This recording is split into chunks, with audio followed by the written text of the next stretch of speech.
கூடுதல் விவரங்களை செய்தியாளர் சாமிநாதன் வழங்கிட கேட்கலாம். சாமிநாதன் வணக்கம். எத்தனை மணிக்கு இந்த அகற்றும் பணியில் ஈடுபட்டார்கள்?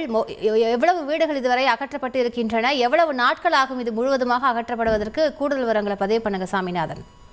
வணக்கம் மேடம்.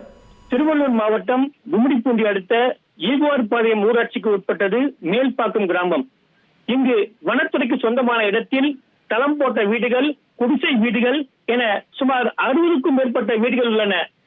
எனவே இத்தகைய ஆக்கிரமிப்பு வீடுகளை அகற்ற வேண்டும் என வனத்துறையினர் நீதிமன்றத்தை நாடிய நிலையில் நீதிமன்ற உத்தரவின்படி தற்போது முதற்கட்டமாக 40க்கும் மேற்பட்ட வீடுகளை அகற்ற நோட்டீஸ் வழங்கப்பட்டது.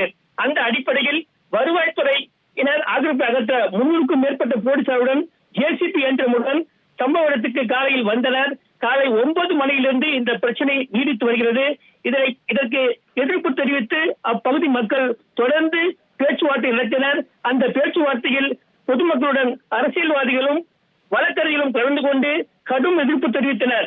ஒரு கட்டத்தில் குறிப்பாக 12 மணி வரை நேரம் கொடுப்பதாக அவகாசம் கொடுக்கப்பட்ட நிலையில் அந்த அவகாசமும் கடந்த நிலையில் தற்போது போலீசார், வருவாய்த்துறையினர் என அனைவரும் மேல்பாக்கம் கிராமத்துக்குள் அதிரடியாக புகுந்தனர்.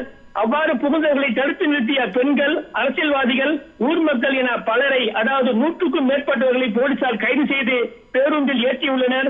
தற்போது கடும் எதிர்ப்புக்கு மத்தியில் லட்சக்கணக்கில் முதலீடு போட்டு கட்டப்பட்ட தள வீடுகள் உட்பட பல வீடுகளை அதிகாரிகள் இடித்து வருகின்றனர். இதனால் தொடர்ந்து அப்பகுதியில் பரபரப்பும் பதட்டமும் நிலவி வருகிறது. விரிவான விவரங்களுக்கு நன்றி.